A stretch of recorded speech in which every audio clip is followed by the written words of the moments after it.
ছাত্র শিবিরের জন্ম ৭৭ সালে। কিভাবে আওয়ামী লীগের নেত্রী পার্লামেন্টে ছাত্র শিবিরকে রাজাকারের দল হিসাবে পার্লামেন্টে আপনি বক্তব্য রাখলেন? প্রশ্ন রাখতে চাই, আপনি ছাত্র শিবিরকে রাজাকার হিসেবে প্রমাণ করতে পারেন নাই, স্বাধীনতা বিরোধী হিসেবে প্রমাণ করতে পারেন নাই, জঙ্গি হিসেবে প্রমাণ করতে পারেন নাই, সশস্ত্র সংগঠন হিসাবে প্রমাণ করতে পারেন নাই।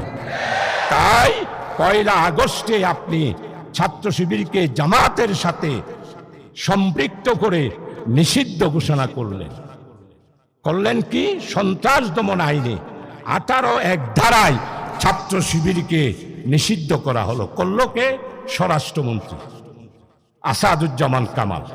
১ তারিখ গেল, ২ তারিখ গেল, ৩ তারিখ গেল, ৪ তারিখ গেল, ৫ তারিখ ১ তারিখ ৪:৩০ নিষিদ্ধ করলো, আর ৫ তারিখ ৪:৩০ পৌনে ৫টার সময় শেখের বেটি শেখ হাসিনা বাংলাদেশ থেকে চুরের মতো পালায়া ইন্ডিয়াতে চলে যেতে হলো। এটাই হলো ছাত্র শিবিরের কারামত। এটাতেই প্রমাণ করে ছাত্র শিবির আল্লাহর দল। এটাতেই প্রমাণ করে ছাত্র শিবিরকে আল্লাহ ভালোবাসেন। ছাত্র শিবিরের প্রত্যেকটা নেতা কর্মীকে নিরাপত্তার চাদর দিয়ে আল্লাহ তাআলা হেফাজত করেন।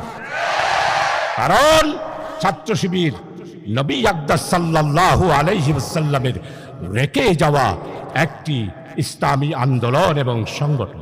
সম্মানিত ভাইরা, 18 বছর আমার বাংলাদেশকে ফিরিঙ্গিরা যেভাবে লুণ্ঠন করেছে, মারাঠারা যেভাবে লুণ্ঠন করেছে, ব্রিটিশ পেরিয়ারা যেভাবে লুণ্ঠন করেছে, আওয়ামী লীগের শেখ হাসিনা সহ সমস্ত আওয়ামী লীগের লোকেরা বাংলাদেশকে লুটপাট করে জাহান্নামে পরিণত করে দিয়েছে। আমার ছাত্র বন্ধুরা গতকালকে পত্রিকায় লিখেছেন, চট্টগ্রামের একটি পরিবার ১,৬৫,২৫১ কোটি টাকা বাংলাদেশকে পাচার করে দিয়েছে। যারা অর্থ পাচার করে তারা বাংলার বন্ধু হতে পারে না, তারা জনগণের শত্রু। যারা দুর্নীতি করে তারা জনগণের শত্রু, তারা বাংলায় কোনোদিন মানুষের বন্ধু হতে পারে না।